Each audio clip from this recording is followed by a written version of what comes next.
Hello ಗೆಳೆಯರೇ, ಹೊಸ ವಿಡಿಯೋಗೆ ಸ್ವಾಗತ. ನಾವು ಇವತ್ತು ನೋಡ್ತಿರೋ ಮೂವಿ ದಿ ಗೋಟ್ ಲೈಫ್. ಇದೊಂದು ಮನಕಲಕುವ ಸೂಪರ್ ಸರ್ವೈವಲ್ ರೀತಿಯ ಚಿತ್ರ. ನೀವು ಜೀವನದಲ್ಲಿ ಒಂದು ಸಾರಿ ಆದರೂ ಇಂಥ ಚಿತ್ರ ನೋಡಲೇಬೇಕು. ಇದರ ಒನ್ಲೈನ್ ಸ್ಟೋರಿ ಏನಪ್ಪ ಅಂದರೆ, ದುಬೈಗೆ ಕೆಲಸಕ್ಕೆ ಹೋದ ಈ ಕಥೆಯ ನಾಯಕ ಮರುಭೂಮಿಯಲ್ಲಿ ಕುರಿಗಳ ಮಧ್ಯೆ ಸಿಕ್ಕಿ ಹಾಕಿಕೊಳ್ತಾನೆ. ಅವನು ಕಡೆಗೆ ಭಾರತಕ್ಕೆ ಬರಲು ಏನೆಲ್ಲ ಮಾಡಬೇಕಾಯಿತು, ಮರುಭೂಮಿಯಲ್ಲಿ ಅವನ ಜೀವನ ಹೇಗಿತ್ತು ಎಂದು ಈ ಚಿತ್ರದಲ್ಲಿ ಸಖತ್ತಾಗಿ ಹೇಳಿದ್ದಾರೆ. ಬನ್ನಿ ಕತೆ ಶುರು ಮಾಡೋಣ. ಈ ಮೂವಿಯ ಮೊದಲನೇ ಸೀನಲ್ಲಿ ನಮಗೆ ಇಬ್ಬರು ಯುವಕರನ್ನು ತೋರಿಸ್ತಾರೆ. ಅವರು ತಮ್ಮ ಊರನ್ನು ಬಿಟ್ಟು ದುಬೈಗೆ ಯಾವುದೋ ಕಂಪನಿ ಕೆಲಸಕ್ಕೆ ಅಂತ ಬಂದಿರ್ತಾರೆ. ಆದರೆ ಅಲ್ಲಿ ಅವರನ್ನು ರಿಸೀವ್ ಮಾಡ್ಕೊಳ್ಳೋದಕ್ಕೆ ಯಾರೂ ಇರೋದಿಲ್ಲ. ಅಲ್ಲೇ ಇದ್ದ ಒಂದು ಗುಂಪನ್ನು ನೋಡಿ ಅಲ್ಲಿ ಹೋಗಬೇಕು ಅಂತ ಅನ್ಕೋತಾರೆ. ಆದರೆ ಅವರು ಶ್ರೀಲಂಕಾದಿಂದ ಬಂದಿರ್ತಾರೆ, ಇವರು ಬಾಂಬೆಯಿಂದ ಬಂದಿರ್ತಾರೆ. ಇವರು ಒಬ್ಬ ವ್ಯಕ್ತಿಯನ್ನು ಹುಡುಕಿ ಅವರ ಬಳಿಯಿಂದ ಕಂಪನಿಗೆ ಫೋನ್ ಕಾಲ್ ಮಾಡ್ತಾರೆ. ಆದರೆ ರಾತ್ರಿ ಆಗಿದ್ದರಿಂದ ಕಂಪನಿ ಕ್ಲೋಸ್ ಆಗಿರುತ್ತೆ, ಯಾರೂ ಕಾಲ್ ರಿಸೀವ್ ಮಾಡೋದಿಲ್ಲ. ಇವರ ಬಳಿ ಬೇರೆ ನಂಬರ್ ಕೂಡ ಇರೋದಿಲ್ಲ. ಸರಿ, ಹೊರಗಡೆ ಕಾಯೋಣ ಅಂತ ಏರ್ಪೋರ್ಟ್ ಹೊರಗಡೆ ಕೂತಿರ್ತಾರೆ. ಅಲ್ಲಿಗೆ ಒಬ್ಬ ಮುದುಕ ಬಂದು ಯಾರನ್ನೋ ಹುಡುಕ್ತಾ ಇರ್ತಾನೆ. ಇದನ್ನು ನೋಡಿದ ಇವರು ಮೋಸ್ಟ್ಲಿ ಕಂಪನಿಯವರು ಇರಬೇಕು ಅಂತ ಅಂದ್ಕೊಳ್ತಾರೆ. ಅಷ್ಟರಲ್ಲಿ ಆ ಮುದುಕ ಇವರ ಬಳಿ ಬಂದು ಅವರ ಭಾಷೆಯಲ್ಲಿ ಬೈದು ಅವರ ಪಾಸ್ಪೋರ್ಟ್ ವೀಸಾ ಎಲ್ಲ ಕಿತ್ಕೊಂಡು ಅವನ ಜೊತೆ ತನ್ನ ಗಾಡಿ ಬಳಿ ಕರ್ಕೊಂಡು ಹೋಗ್ತಾನೆ. ಕುಡಿಯಲು ನೀರು ಕೇಳಿದರೂ ಕೊಡದೆ ತನ್ನ ಹಳೆಯ ಜೀಪ್ಗೆ ಹತ್ತಿಸಿಕೊಂಡು ಹೋಗ್ತಾನೆ. ಅವರು ಬಂದು ತುಂಬ ಹೊತ್ತಾಗಿರುತ್ತೆ. ಊರಿಗೆ ಒಂದು ಕಾಲ್ ಮಾಡಬೇಕು ಅಂತ ಅಂದ್ಕೊಳ್ತಾರೆ. ಅದನ್ನು ಆ ಮುದುಕನಿಗೆ ಹೇಳ್ತಾರೆ. ಆದರೆ ಆ ಮುದುಕ ಏನನ್ನು ರಿಯಾಕ್ಟ್ ಮಾಡೋದೇ ಇಲ್ಲ. ನೋಡಿದರೆ ಆ ಮುದುಕ ಇವರಿಬ್ಬರನ್ನು ಒಂದು ಮರುಭೂಮಿಗೆ ಕರ್ಕೊಂಡೋಗಿ ಅಲ್ಲಿ ನಮ್ಮ ಕಥೆಯ ನಾಯಕನ ಜೊತೆಯಲ್ಲಿದ್ದ ಒಬ್ಬ ಹುಡುಗನನ್ನು ಇನ್ನೊಬ್ಬ ಮುದುಕನಿಗೆ ಒಪ್ಪಿಸಿ ನಮ್ಮ ಕಥೆಯ ನಾಯಕನನ್ನು ಕರೆದುಕೊಂಡು ಹೋಗಿ ಬೇರೆ ಮುದುಕ ಇದ್ದ ಟೆಂಟ್ ಬಳಿ ಬಿಟ್ಟು ಹೋಗಿಬಿಡ್ತಾನೆ. ಅಲ್ಲಿ ಒಬ್ಬ ಹಿಂದಿ ಗೊತ್ತಿದ್ದ ಮುದುಕ ಇರ್ತಾನೆ. ಅವನು ನಮ್ಮ ಕಥೆಯ ನಾಯಕ ನಜೀಬ್ನ ನೋಡಿ ಮದ್ರಾಸಿಯವನ ನೀನು ಅಂತ ಕೇಳ್ತಾನೆ. ಅದಕ್ಕೆ ನಜೀಬ್ ಕುಡಿಯೋಕೆ ನೀರು ಕೇಳ್ತಾನೆ. ಅಲ್ಲೇ ಡ್ರಮ್ ಇರೋದು ನೋಡಿ ನೀರು ಕುಡಿದು ಅಲ್ಲೇ ಕೂತ್ಕೋತಾನೆ. ಮತ್ತೆ ಬಂದು ಆ ಮುದುಕನ ಬಳಿ ಮಲಗೋಕೆ ಜಾಗ ಕೇಳ್ತಾನೆ. ತುಂಬ ಚಳಿ ಆಗೋ ಪ್ರದೇಶ ಅದು. ಆ ಮುದುಕ ಅಲ್ಲೇ ಎಲ್ಲಾದರೂ ಮಲಿಕೋ ಎಂದು ಹಿಂದಿಯಲ್ಲಿ ಹೇಳ್ತಾನೆ. ನಜೀಬ್ ಹೋಗಿ ಟೆಂಟಲ್ಲಿ ಮಲಗಿಕೊಳ್ತಾನೆ. ಹಾಗೆ ನಮಗೆ ಒಂದು ಫ್ಲ್ಯಾಶ್ ಬ್ಯಾಕ್ ತೋರಿಸ್ತಾರೆ. ಅದರಲ್ಲಿ ನಜೀಬ್ ನದಿಗಳಿಂದ ದೋಣಿಗಳಿಗೆ ಮರಳನ್ನು ತುಂಬ್ತಾ ಇರ್ತಾನೆ.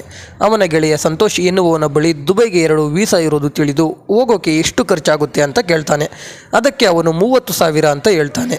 ಇದನ್ನು ಕೇಳಿ ನಜೀಬ್ ಆಗಲ್ಲ ಅಂತ ಅನ್ಕೋತಾ ಇರ್ತಾನೆ. ಅದಕ್ಕೆ ಅವನ ಗೆಳೆಯ, ಹೇಗಿದ್ದರೂ ನಿನ್ನ ಬಳಿ ಪಾಸ್ಪೋರ್ಟ್ ಇದೆಯಲ್ಲ, ನೀನು ಹಣ ರೆಡಿ ಮಾಡ್ಕೊ, ನಾನು ಮಿಕ್ಕಿದ್ದೆಲ್ಲ ನೋಡ್ಕೋತೀನಿ ಅಂತ ಹೇಳ್ತಾನೆ. ಅವನು ನಜೀಬ್ನ ಕರ್ಕೊಂಡು ಅವರ ಮಾವನ ಬಳಿ ಹೋಗ್ತಾನೆ. ನಜೀಬ್ ಅವನು ತಂದಿದ್ದ ದುಡ್ಡು ಕೊಡ್ತಾನೆ. ಅವನು ಬಾಂಬೆಗೆ ಹೋದ್ಮೇಲೆ ವೀಸಾಗೆ 10,000 ಕೊಡಬೇಕು ಅಂತ ಹೇಳ್ತಾರೆ. ಅಲ್ಲಿಂದ ಶೀನ್ ಶಿಫ್ಟ್ ಆಗುತ್ತೆ ನಜೀಬ್ ಮನೆಗೆ. ನಜೀಬ್ ಒಬ್ಬ ಮುಸ್ಲಿಂ. ಅವನಿಗೆ ಒಬ್ಬಳು ಹೆಂಡತಿ ಇರ್ತಾಳೆ, ಅವಳು ಗರ್ಭಿಣಿಯಾಗಿರ್ತಾಳೆ. ಎಲ್ಲರೂ ನಜೀಬ್ ದುಬೈಗೆ ಹೋಗ್ತಿದ್ದಾನೆ ಅಂತ ಖುಷಿಯಾಗಿರ್ತಾರೆ. ಅಲ್ಲಿಂದ ಸೀನ್ ಕಟ್ಟಾಗಿ ಪ್ರೆಸೆಂಟಲ್ಲಿ ಟೆಂಟಲ್ಲಿ ಮಲಗಿದ್ದ ನಜೀಬ್ನ ಅಲ್ಲಿನ ಮಾಲೀಕ ಹೊಡೆದು ಈಚೆ ಕಳಿಸ್ತಾನೆ. ನಜೀಬ್ ಈಚೆ ಬಂದು ಒಂದು ಕೆಟ್ಟು ನಿಂತಿರೋ ಜೀಪಲ್ಲಿ ಮಲಗ್ತಾನೆ. ಬೆಳಗ್ಗೆ ಆಗುತ್ತೆ. ಅಲ್ಲಿರೋ ಆ ಹಿಂದಿ ಮಾತಾಡ್ತಿದ್ದ ತಾತ ಒಂದು ಕುರಿಯಲ್ಲಿ ಹಾಲು ಕರಿತಾ ಇರ್ತಾರೆ. ನಜೀಬ್ನ ಕರೆದು ಹಾಲು ಕೊಟ್ಟು ಅದನ್ನು ಮಾಲೀಕನಿಗೆ ಕೊಡುವಂತ ಹಿಂದಿಯಲ್ಲಿ ಹೇಳ್ತಾರೆ. ಅದು ನಜೀಬ್ಗೆ ಅರ್ಥ ಆಗದೆ ಅವನೇ ಕುಡಿದು ಬಿಡ್ತಾನೆ. ಆವಾಗ ಆ ಹಿಂದಿವಾಲ ಬೈದು ಸನ್ನೆ ಮಾಡ್ತಾನೆ. ನಜೀಬ್ ಹಾಲು ತೆಗೆದುಕೊಂಡು ಹೋಗಿ ಮಾಲೀಕನಿಗೆ ಕೊಡ್ತಾನೆ. ಅವನು ಅದನ್ನು ಕುಡಿತಾನೆ. ನಜೀಬ್ ನಾನು ಊರಿಗೆ ಹೋಗಬೇಕು ಅಂತ ಅಳ್ತಾ ಮಾಲೀಕನ ಕಾಲಿಗೆ ಬೀಳ್ತಾನೆ. ಆದರೆ ಆ ಮಾಲೀಕ ಅರೇಬಿಕ್ ಭಾಷೆಯಲ್ಲಿ ಬೈದು ಈಚೆ ಕಳಿಸ್ತಾನೆ. ಈಚೆ ನಜೀಬನ್ನು ಅಲ್ಲೇ ಬಿಟ್ಟು ಹೋಗಿದ್ದ ಆ ಮುದುಕ ಜೀಪಲ್ಲಿ ಬರ್ತಾನೆ. ನಜೀಬ್ ಅವನ ಬಳಿ ಇದ್ದ ಫೋನ್ ಬುಕ್ ತೋರಿಸಿ, ಇವರೇ ನಮ್ಮನ್ನು ಕಂಪನಿ ಕೆಲಸಕ್ಕೆ ಅಂತ ಕಳಿಸಿದ್ದು, AC ರೂಮ್ ಅಂತ ಹೇಳಿದರು. ನಾನು ಕಷ್ಟಪಟ್ಟು ಅವರಿಗೆ ಹಣ ನೀಡಿ ವೀಸಾ ಕೊಡುವವರಿಗೆ 10,000 ನೀಡಿದ್ದೇನೆ, ದಯವಿಟ್ಟು ನನ್ನ ವಾಪಸ್ ಕಳಿಸಿ ಅಂತಾನೆ. ಅದನ್ನ ಕೇಳಿ ಆ ಮುದುಕ ಆ ಫೋನ್ ಬುಕ್ನ ನಜೀಬ್ ಕೈಯಿಂದ ಕಿತ್ಕೊಂಡು ಹರಿದಾಕ್ಬಿಡ್ತಾನೆ. ನಜೀಬ್ ಎಲ್ಲ ಪೀಸನ್ನು ಆಯ್ದುಕೊಳ್ತಾ ಇರ್ತಾನೆ. ಮಾಲೀಕ ಮತ್ತೆ ಮುದುಕ ಒಳಗೆ ರೊಟ್ಟಿ ಬೇಯಿಸಿ ನಜೀಬ್ನ ಕರೆದು ಅವನಿಗೂ ನೀಡ್ತಾರೆ. ಕುಡಿಯಲು ನೀರು ಕೊಡ್ತಾರೆ. ಅದನ್ನು ತಿಂದು ಕುರಿ ಮೇಯಿಸಲು ಹೋಗಿದ್ದ ಹಿಂದಿವಾಲ ಬಳಿ ಹೋಗಿ ಮೇನ್ ರೋಡ್ ಎಲ್ಲಿದೆ ಅಂತ ಕೇಳ್ತಾನೆ ನಜೀಬ್. ಆವಾಗ ಹಿಂದಿವಾಲ ತುಂಬ ದೂರ ಇದೆ ಅಂತಾನೆ. ರಾತ್ರಿ ಆಗುತ್ತೆ. ನಜೀಬ್ ಜೀಪಲ್ಲಿ ಕೂತು ತನ್ನ ಹೆಂಡತಿ ಕೊಟ್ಟಿದ್ದ ಒಂದು ಡಬ್ಬ ನೋಡ್ತಾ ಮತ್ತೆ ಹಳೆಯದನ್ನು ನೆನಪು ಮಾಡ್ಕೊಳ್ತಾನೆ. ಅವನು ಮತ್ತೆ ಅವನ ಹೆಂಡತಿ ಪ್ರೀತಿಯಿಂದ ಕಾಲ ಕಳೀತಿದ್ದು, ತನ್ನ ಊರಿಂದ ಟ್ರೈನಲ್ಲಿ ಬಾಂಬೆಗೆ ಬಂದಿದ್ದು ಎಲ್ಲನೂ ನೆನಪು ಮಾಡ್ಕೊಳ್ತಾ ಇರ್ತಾನೆ ನಜೀಬ್. ಮತ್ತೆ ಕತೆ ಪ್ರೆಸೆಂಟ್ಗೆ ಬರುತ್ತೆ. ಡ್ರಮ್ಗೆ ನೀರು ತುಂಬಿಸೋಕೆ ಒಂದು ಟ್ಯಾಂಕರ್ ಬಂದಿರುತ್ತೆ. ಆ ಟ್ಯಾಂಕರ್ ಡ್ರೈವರ್ ಬಳಿ ಹೋಗಿ ನಜೀಬ್ ನನ್ನನ್ನು ಇಲ್ಲಿಂದ ಕರ್ಕೊಂಡು ಹೋಗಿ ಅಂತ ಕೇಳ್ತಾ ಇರ್ತಾನೆ. ಅದನ್ನು ನೋಡಿದ ಮಾಲೀಕ ಬಂದು ಡ್ರೈವರ್ಗೆ ಬೈದು ನಜೀಬ್ಗೆ ಹೊಡಿತಾನೆ.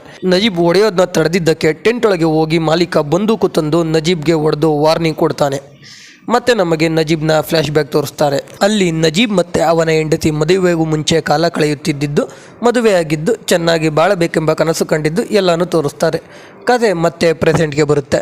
ಬೆಳಗ್ಗೆ ನಜೀಬ್ ಎದ್ದಾಗ ಒಬ್ಬ ಕೆಲಸಗಾರ ನಜೀಬ್ನ ಕರೆದು ಹಾಲು ಕರೆಯೋಕೆ ಹೇಳ್ತಾನೆ. ಅದಕ್ಕೆ ನಜೀಬ್ ಹಿಂದಿ ವಲಯಲ್ಲಿ ಇದು ಅವನ ಕೆಲಸ ಅಲ್ವಾ, ನನಗೆ ಈ ಕೆಲಸ ಮಾಡೋಕ್ಕೆ ಬರೋದಿಲ್ಲ ಅಂತ ಹೇಳ್ತಾನೆ. ಆದರೂ ಆ ವ್ಯಕ್ತಿ ಅರೇಬಿಕಲ್ಲಿ ಏನೇನೋ ಹೇಳಿ ಹಾಲು ಕರೆಯೋಕೆ ಹೇಳ್ತಾನೆ. ನಜೀಬ್ ಹಾಲು ಕರೆಯಲು ಹೋದಾಗ ಕುರಿ ಓದ್ಬಿಡುತ್ತೆ. ಆ ವ್ಯಕ್ತಿ ಹೇಗೆ ಹಾಲು ಕರಿಬೇಕು ಅಂತ ನಜೀಬ್ಗೆ ತೋರಿಸ್ತಾನೆ. ನಜೀಬ್ ಅದೇ ರೀತಿ ಹಾಲು ಕರೆಯಲು ಶುರು ಮಾಡ್ತಾನೆ. ಅವನೇ ಕುರಿಗಳನ್ನು ಮೇಯಿಸಲು ಹೋಗ್ತಾನೆ. ಅಲ್ಲಿ 2 ಟಗರುಗಳು ಕುಸ್ತಿ ಆಡುವುದನ್ನು ನೋಡಿ ಅದನ್ನು ಬಿಡಿಸಲು ಹೋದಾಗ ಟಗರುಗಳು ನಜೀಬ್ಗೆ ಗುದ್ದಿ ಬೀಳಿಸಿ ಬಿಡುತ್ತವೆ. ಆ ಮಾಲೀಕ ಅದನ್ನು ನೋಡಿ ಗುಂಡು ಹಾರಿಸಿ ಟಗರುಗಳನ್ನು ಚದುರಿಸಿ ನಜೀಬ್ ಬಳಿ ಬಂದು ಸರಿಯಾಗಿ ನೋಡಿಕೊಳ್ಳಲು ಹೇಳ್ತಾನೆ. ನಜೀಬ್ ಕಷ್ಟಪಟ್ಟು ಮೇಲೆ ಇಳಿಸ್ತಾನೆ. ಆವಾಗ ಅಲ್ಲಿಗೆ ಒಂದು ಮೇಕೆ ಮರಿ ಬಂದು ನಜೀಬ್ ಬಳಿ ನಿಂತು ಕೂಗುತ್ತದೆ. ಅದಕ್ಕೆ ಎಲ್ಲ ಕುರಿಗಳು ತಿರುಗಿ ಆ ಮೇಕೆ ಮರಿ ಕಡೆ ಬರ್ತವೆ. ದಿನಗಳು ಉರುಳುತ್ತವೆ. ಕುರಿಯ ಹುಲ್ಲನ್ನು ಕಟ್ ಮಾಡಿ ಹಾಕಿಕೊಂಡು ಹೋಗಲು ಬಂದಿದ್ದ ಜೀಪ್ ಕನ್ನಡಿಯಲ್ಲಿ ನಜೀಬ್ ಅವನನ್ನು ನೋಡಿಕೊಳ್ಳುತ್ತಾನೆ. ಗಡ್ಡ ತುಂಬ ಬೆಳೆದಿರುತ್ತೆ. ಆ ಮಾಲೀಕ ಜೀಪ್ ಕನ್ನಡಿಯನ್ನು ಒಡೆದೇ ಹಾಕ್ಬಿಡ್ತಾನೆ. ನಜೀಬ್ ಅದರ ಒಂದು ಪೀಸ್ ತೆಗೆದುಕೊಂಡು ಗಡ್ಡ ಕಟ್ ಮಾಡೋಕ್ಕೆ ಟ್ರೈ ಮಾಡ್ತಾ ಇರ್ತಾನೆ. ಆದರೆ ಆಗಲ್ಲ. ಅಲ್ಲಿ ಅವನಿಗೆ ಏನೋ ಕಾಣಿಸುತ್ತೆ. ಓಡಿ ಹೋಗಿ ನೋಡಿದರೆ ಹದ್ದುಗಳು ಏನನ್ನೋ ತಿನ್ನುತ್ತಿರುತ್ತವೆ. ನೋಡಿದರೆ ಅದು ಆ ಹಿಂದಿವಾಲನ ಡೆಡ್ ಬಾಡಿ ಆಗಿರುತ್ತೆ. ಅದನ್ನು ನೋಡಿ ನಜೀಬ್ಗೆ ತಾನು ಸಾಯೋವರೆಗೂ ಇಲ್ಲೇ ಇರಬೇಕೆಂದು ತಿಳಿದು ಮಾರನೇ ದಿನ ಕುರಿ ಮೇಯಿಸುವಾಗ ಓಡಿ ಹೋಗಲು ಪ್ರಯತ್ನಿಸುತ್ತಾನೆ. ಆದರೆ ಮಾಲೀಕ ಗನ್ನಿಂದ ಅವನಿಗೆ ಹೊಡೆದು ಅವನನ್ನು ಒಂದು ಕಂಬಕ್ಕೆ ಕಟ್ಟಿ ಹಾಕ್ತಾನೆ. ನಜೀಬ್ ಕಟ್ಟನ್ನು ಬಿಚ್ಚಿಕೊಂಡು ಬಂದು ಕುರಿಗಳ ಹಾಗೆ ನೀರು ಕುಡಿಯುತ್ತಾನೆ. ದಿನಗಳು ಉರುಳಿದ ಹಾಗೆ ನಜೀಬ್ ಅಲ್ಲಿಗೆ ಹೊಂದಿಕೊಳ್ಳುತ್ತಾ ಕುರಿಗಳನ್ನು ಮೇಯಿಸುತ್ತಾ ಇರುತ್ತಾನೆ. ಒಂದು ದಿನ ಆನೇಕಲ್ ಮಳೆ ಬರುತ್ತೆ. ಮಳೆಯಿಂದ ತಪ್ಪಿಸಿಕೊಳ್ಳಲು ಕುರಿಗಳನ್ನು ಬಂಡೆಗಳ ಕೆಳಗೆ ನಿಲ್ಲಿಸಿಕೊಳ್ಳುತ್ತಾನೆ. ಆ ಬಂಡೆಗಳ ಕೆಳಗೆ ನಿಂತಿದ್ದಾಗ ಆ ಬಂಡೆಗಳ ಮಧ್ಯೆಯಿಂದ ಮರುಭೂಮಿಯ ಇನ್ನೊಂದು ಭಾಗಕ್ಕೆ ಬರ್ತಾನೆ. ಒಂದು ಕಡೆ ಮಳೆ ಹುಯ್ತಾ ಇದ್ರೆ ಬಂಡೆಯಿಂದ ಈ ಕಡೆ ಜಾಗದಲ್ಲಿ ಬಿಸಿಲು ಇರುತ್ತೆ. ಅಲ್ಲಿ ನಜೀಬ್ ಅವನ ಜೊತೆ ದುಬೈಗೆ ಬಂದಿದ್ದ ಹಕೀಮ್ನನ್ನು ನೋಡ್ತಾನೆ. ಹಕೀಮ್ ಅಲ್ಲಿಂದ ತಪ್ಪಿಸಿಕೊಂಡು ಹೋಗೋಣ ಅಂತ ನಜೀಬ್ಗೆ ಹೇಳ್ತಾನೆ. ಅದಕ್ಕೆ ನಜೀಬ್ ನಾನು ತುಂಬ ಸಲ ಪ್ರಯತ್ನ ಪಟ್ಟಿದ್ದೀನಿ, ಆದರೆ ತಪ್ಪಿಸ್ಕೊಳ್ಳೋಕ್ಕೆ ಆಗಲ್ಲ ಅಂತಾನೆ. ಅಲ್ಲಿಗೆ ಹಕೀಮ್ನ ಮಾಲೀಕ ಬರ್ತಾನೆ. ಇಬ್ಬರು ಮತ್ತೆ ದೂರ ಆಗ್ತಾರೆ. ಒಂದಿನ ಹಕೀಮ್ ಪೇಪರಲ್ಲಿ ಏನೋ ಬರೆದು ಅದು ನಜೀಬ್ಗೆ ತೋರಿಸಿ ಅದನ್ನು ಮರಳಲ್ಲಿ ಇಟ್ಟು ಹೋಗ್ತಾನೆ. ನಜೀಬ್ ಹೋಗಿ ಅದನ್ನು ಎತ್ತಿಕೊಂಡು ಓದ್ತಾನೆ. ಅದರಲ್ಲಿ ಹಕೀಮ್ ನನ್ನ ಜೊತೆ ಒಬ್ಬ ಆಫ್ರಿಕಾದವನು ಇದ್ದಾನೆ. ಅವನು ನನಗಿಂತ ಮುಂಚೆ ಇಲ್ಲಿಗೆ ಬಂದಿದ್ದಾನೆ. ಅವನಿಗೆ ಇಲ್ಲಿಯ ಎಲ್ಲ ದಾರಿಯೂ ಗೊತ್ತು. ಮುಂದಿನ ವಾರ ನಮ್ಮ ಮಾಲೀಕರ ಮಗಳ ಮದುವೆಗೆ ಎಲ್ಲರೂ ಹೋಗುತ್ತಾರೆ. ಆವಾಗ ನಾವೆಲ್ಲ ಇಲ್ಲಿಂದ ಎಸ್ಕೇಪ್ ಆಗಿ ಬಿಡೋಣ ಅಂತ ಬರೆದಿರ್ತಾನೆ. ಒಂದು ದಿನ ನಜೀಬ್ ಆ ಆಫ್ರಿಕಾದವನನ್ನು ಮೀಟ್ ಮಾಡ್ತಾನೆ. 1 ವಾರ ಕಳೆಯುತ್ತೆ. ನಜೀಬ್ನ ಟೆಂಟಲ್ಲಿ ಎಲ್ಲ ಮಾಲೀಕರು ಪಾರ್ಟಿ ಮಾಡುತ್ತಾ ಮಾರನೇ ದಿನ ಎಲ್ಲರೂ ಅಲ್ಲಿಂದ ಹೋಗುತ್ತಾರೆ. ನಜೀಬ್ ಅವರೆಲ್ಲ ಹೋದ ಮೇಲೆ ತನ್ನ ಬಟ್ಟೆ ಬಿಚ್ಚಿ ಸ್ನಾನ ಮಾಡಿ ಬೇರೆ ಬಟ್ಟೆಗಳನ್ನು ಹಾಕಿಕೊಂಡು ಒಂಟೆಗಳಿಗೆ ಮತ್ತೆ ಕುರಿಗಳಿಗೆ ಮೇವನ್ನು ನೀಡಿ ಅಲ್ಲಿಗೆ ಬಂದ ಹಕೀಮ್ ಮತ್ತೆ ಆಫ್ರಿಕಾದವನು ಆದಂತಹ ಇಬ್ರಾಹಿಂ ಕಾದಿರ್ ಜೊತೆ ನಜೀಬ್ ಹೋಗ್ತಾನೆ. ರಾತ್ರಿಯಾಗುತ್ತೆ. ಅವರಿಗೆ ಒಂದು ಟೆಂಟ್ ಕಾಣಿಸುತ್ತೆ. ಇಬ್ರಾಹಿಂ ಹೋಗಿ ನೀರು ಕುಡಿದು ನಜೀಬ್ ಮತ್ತು ಹಕೀಮ್ಗೆ ನೀರು ತೆಗೆದುಕೊಳ್ಳುವಷ್ಟರಲ್ಲಿ ಟೆಂಟಲ್ಲಿ ಇದ್ದ ಜನ ಶೂಟ್ ಮಾಡಲು ಶುರು ಮಾಡ್ತಾರೆ. 3 ಜನರು ಓಡಿ ಹೋಗ್ತಾರೆ. ಅದೃಷ್ಟವಶಾತ್ ಯಾರಿಗೂ ಏನೂ ಆಗೋದಿಲ್ಲ. ಸ್ವಲ್ಪ ದೂರ ಹೋಗಿ ಎಲ್ಲರೂ ಅಲ್ಲೇ ಮಲಗ್ತಾರೆ. ಮಾರನೇ ದಿನ ಎದ್ದು ಮತ್ತೆ ನಡೆಯಲು ಶುರು ಮಾಡ್ತಾರೆ. ಸುತ್ತ ಮರುಭೂಮಿ. ಹಕೀಮ್ ಮತ್ತು ನಜೀಬ್ ಇಬ್ರಾಹಿಂನ ಫಾಲೋ ಮಾಡ್ತಾ ಹೋಗ್ತಾರೆ. ನಜೀಬ್ ಮತ್ತು ಹಕೀಮ್ಗೆ ಮರುಭೂಮಿಯಲ್ಲಿ ಮರೀಚಿಕೆ ಕಾಣಿಸಿ ನೀರು ಎಂದು ಓಡಿ ಹೋಗ್ತಾರೆ. ಆದರೆ ಅದು ಮರೀಚಿಕೆ ಎಂದು ತಿಳಿದು ತುಂಬ ಬೇಜಾರಾಗ್ತಾರೆ. ಅಲ್ಲೇ ಒಂದು ಜಾಗದಲ್ಲಿ ಕೂತಿದ್ದಾಗ ಮರಳಿನಿಂದ ಹಾವುಗಳು ಬರ್ತವೆ. ಇಬ್ರಾಹಿಂ ಹಕೀಮ್ನ ಕಾಪಾಡ್ತಾನೆ. ಆದರೆ ನಜೀಬ್ ಹಾವುಗಳ ಮಧ್ಯೆ ಸಿಲುಕ್ತಾನೆ. ಎಲ್ಲ ಹಾವುಗಳು ಹೋದ ಮೇಲೆ ಒಂದು ಹಾವು ಮಾತ್ರ ನಜೀಬ್ಗೆ ಕಚ್ಚಿಬಿಡುತ್ತೆ. ಇಬ್ರಾಹಿಂ ಬಂದು ನಜೀಬ್ ಕಾಲನ್ನು ನೋಡಿ ತನ್ನ ಬಟ್ಟೆನ ಹರಿದು ನಜೀಬ್ ಕಾಲಿಗೆ ಕಟ್ತಾನೆ. ಮತ್ತೆ ನಡೆಯಲು ಶುರು ಮಾಡ್ತಾರೆ. ನಡೆದು ಎಲ್ಲಿ ಹೋಗುತ್ತಿದ್ದಾರೆ ಎಂದು ತಿಳಿಯದೆ ಹಕೀಮ್ ಇಬ್ರಾಹಿಂಗೆ ಹೊಡೆಯಲು ಹೋಗ್ತಾನೆ. ನಿನ್ನಿಂದನೇ ಎಲ್ಲ ಆಗಿದ್ದು, ಟೆಂಟಲ್ಲಿ ಇದ್ದಿದ್ರೆ ಕುಡಿಯೋಕೆ ನೀರಾದರೂ ಸಿಕ್ತಿತ್ತು ಅಂತ. ಸ್ವಲ್ಪ ದೂರ ಹೋದ ಮೇಲೆ ನಜೀಬ್ ಕೂಡ ಕೆಳಗೆ ಬಿದ್ದೋಗ್ತಾನೆ. ಇಬ್ರಾಹಿಂ ಇಬ್ಬರು ಮಲಗಿದ್ದಾಗ ಅವರಿಗೆ ತಾನೇ ನೆರಳಂತೆ ನಿಂತು ತನ್ನ ಬೆವರನ್ನು ಹಕೀಮ್ಗೆ ಕುಡಿಸಿ ನಜೀಬ್ಗೆ ತನ್ನ ಶೂಗಳನ್ನು ಹಾಕಿ ಇಬ್ಬರನ್ನು ಕರೆದುಕೊಂಡು ಹೋಗ್ತಾನೆ. ಸ್ವಲ್ಪ ದೂರ ಹೋದ ಮೇಲೆ ಹಕೀಮ್ಗೆ ಸಿಟಿ ಕಾಣಿಸುತ್ತದೆ. ಹಕೀಮ್ ಓಡಿ ಹೋಗುತ್ತಾನೆ. ಆದರೆ ಅದು ಅವನ ಭ್ರಮೆಯಾಗಿರುತ್ತೆ. ಹಕೀಮ್ ಮರಳನೆ ತಿನ್ನಲು ಶುರು ಮಾಡ್ತಾನೆ. ಸ್ವಲ್ಪ ಸಮಯದ ಬಳಿಕ ಹಕೀಮ್ ರಕ್ತ ಕಕ್ಕಿ ಸತ್ತು ಹೋಗ್ತಾನೆ. ಅದೇ ಸಮಯಕ್ಕೆ ಅಲ್ಲಿ ಸ್ಯಾಂಡ್ ಸ್ಟೋರ್ಮ್ ಬರುತ್ತೆ. ಇಬ್ರಾಹಿಂ ನಜೀಮ್ನ ಎಳೆದುಕೊಂಡು ಹೋಗ್ತಾನೆ.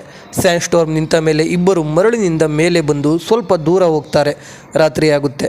ಅಲ್ಲೇ ಮಲಗುತ್ತಾರೆ. ಬೆಳಗ್ಗೆ ಎದ್ದು ಮತ್ತೆ ನಡೆಯೋದಕ್ಕೆ ಶುರು ಮಾಡ್ತಾರೆ. ಅವರಿಗೆ ಹಸಿರು ಜಾಗ ಕಾಣಿಸುತ್ತದೆ. ಅಲ್ಲಿ ನಜೀಬ್ ನೀರು ಕುಡಿಯಲು ಓಡಿ ಹೋಗ್ತಾನೆ. ಆ ನೀರು ಗಲೀಜು ಆಗಿದ್ದರಿಂದ ಇಬ್ರಾಹಿಂ ನಜೀಬ್ನ ತಡೆದು ಅಲ್ಲೇ ಮಲಗಿಸ್ತಾನೆ. ಅವನು ಅಲ್ಲೇ ಬಿದ್ದಿದ್ದ ಒಂದು ಬಾಟಲ್ ತಗೊಂಡು ಅದರಿಂದ ಮ್ಯೂಸಿಕ್ ನುಡಿಸಿ ರಾತ್ರಿ ಅಲ್ಲೇ ಮಲಗಿದ್ದು ಬೆಳಗ್ಗೆ ಎದ್ದು ನಡೆಯೋದಕ್ಕೆ ಶುರು ಮಾಡ್ತಾರೆ. ಇಬ್ರಾಹಿಂಗೆ ಪ್ಲಾಸ್ಟಿಕ್ ಕವರ್ ಸಿಗುತ್ತೆ. ಟೈರ್ ಮಾರ್ಕ್ಸ್ ಕಾಣಿಸುತ್ತದೆ. ಅಲ್ಲಿಗೆ ಓಡಿ ಹೋದಾಗ ಸುತ್ತ ಮರುಭೂಮಿಯೇ ಇರುತ್ತೆ. ಹಾಗೆ ನಡೆಯುತ್ತಾ ಹೋಗಿ ಒಂದು ಜಾಗದಲ್ಲಿ ಮಲಗ್ತಾರೆ. ಬೆಳಗ್ಗೆ ಎದ್ದಾಗ ನಜೀಬ್ಗೆ ಇಬ್ರಾಹಿಂ ಕಾಣಿಸೋದಿಲ್ಲ. ಅಲ್ಲಿ ಒಂದು ಬಾಟಲ್ ತುಂಬ ನೀರು, ಒಂದು ಹಣ್ಣು ಇರುತ್ತದೆ. ಅದನ್ನು ನೋಡಿ ನಜೀಬ್ ನೀರನ್ನು ಕುಡಿಯುತ್ತಾ ಹಾಗೆ ನಡೆದುಕೊಂಡು ಕಡೆಗೆ ಮೇನ್ ರೋಡ್ ಬಳಿ ಬರ್ತಾನೆ. ರಾತ್ರಿ ಆಗುತ್ತೆ. ಒಂದು ಟ್ರಕ್ ಬರುತ್ತೆ, ಆದರೆ ಅದು ನಿಲ್ಲಿಸೋದಿಲ್ಲ. ಕಡೆಗೆ ಒಬ್ಬ ಶ್ರೀಮಂತ ವ್ಯಕ್ತಿ ತನ್ನ ಕಾರನ್ನು ನಿಲ್ಲಿಸಿ ನಜೀಬ್ನ ಕಾರಿಗೆ ಹತ್ತಿಸಿಕೊಂಡು ಕುಡಿಯಲು ನೀರು ಕೊಟ್ಟು ಸಿಟಿಗೆ ಕರೆದುಕೊಂಡು ಬಂದು ಬಿಡ್ತಾನೆ. ಅದೃಷ್ಟ ಎಂಬಂತೆ ನಜೀಬ್ ಅಲ್ಲೇ ಇದ್ದ ಒಂದು ಮಲಯಾಳಂ ಗ್ರೂಪ್ಗೆ ಸಿಗ್ತಾನೆ. ಅವರು ಅವನ ಕೂದಲನ್ನು ಕಟ್ ಮಾಡಿ ಔಷಧಿ ನೀಡಿ ಮನೆಗೆ ಕಾಲ್ ಮಾಡಿ ಎಲ್ಲ ವಿಚಾರ ತಿಳಿಸ್ತಾರೆ. ಒಮ್ಮೆ ನಜೀಬ್ ಉತ್ತಮವಾಗಲು ಪ್ರಾರಂಭಿಸಿದಾಗ ಅವನೇ ಹೋಗಿ ಪೊಲೀಸರಿಗೆ ಸರೆಂಡರ್ ಆಗ್ತಾನೆ. ಏಕೆ ಅಂದರೆ ಅವನ ಬಳಿ ವೀಸಾ ಇರೋದಿಲ್ಲ, ಪೊಲೀಸರು ಅವನನ್ನು ಭಾರತಕ್ಕೆ ಡಿಪೋರ್ಟ್ ಮಾಡ್ತಾರೆ ಅಂತ. ಸುಮೇಸಿ ಕಾರಾಗೃಹದಲ್ಲಿ ನಜೀಬ್ ಬಂಧನಕ್ಕೊಳಗಾಗುತ್ತಾನೆ. ಅಲ್ಲಿ ಅರ್ಬಾಬ್ಗಳು ಅಂದರೆ ಮಾಲೀಕರುಗಳು ತಮ್ಮ ಬಳಿ ಕೆಲಸ ಮಾಡಿ ಪರಾರಿಯಾದವರು ಪೊಲೀಸರ ಬಳಿ ಇದ್ದರೆ ಕರೆದುಕೊಂಡು ಹೋಗಲು ಬಂದಿರ್ತಾರೆ. ಅಲ್ಲಿಗೆ ನಜೀಬ್ನ ಮಾಲೀಕ ಕೂಡ ಬಂದಿರ್ತಾನೆ. ಆದರೆ ಅವನು ನಜೀಬ್ನ ಅಲ್ಲಿಂದ ಕರ್ಕೊಂಡು ಹೋಗೋದಿಲ್ಲ. ಅದಕ್ಕೆ ನಜೀಬ್ನ ಪಕ್ಕದಲ್ಲಿದ್ದ ಒಬ್ಬ ಹೇಳ್ತಾನೆ, ಇವರು ನಿನಗೆ ವೀಸಾ ಸ್ಪಾನ್ಸರ್ ಮಾಡಿಲ್ಲ, ಇವರೇನಾದರೂ ನಿನಗೆ ವೀಸಾ ಸ್ಪಾನ್ಸರ್ ಮಾಡಿದರೆ ಇವಾಗ ನಿನ್ನ ಇಲ್ಲಿಂದ ಕರ್ಕೊಂಡು ಹೋಗ್ತಿದ್ರು ಅಂತ.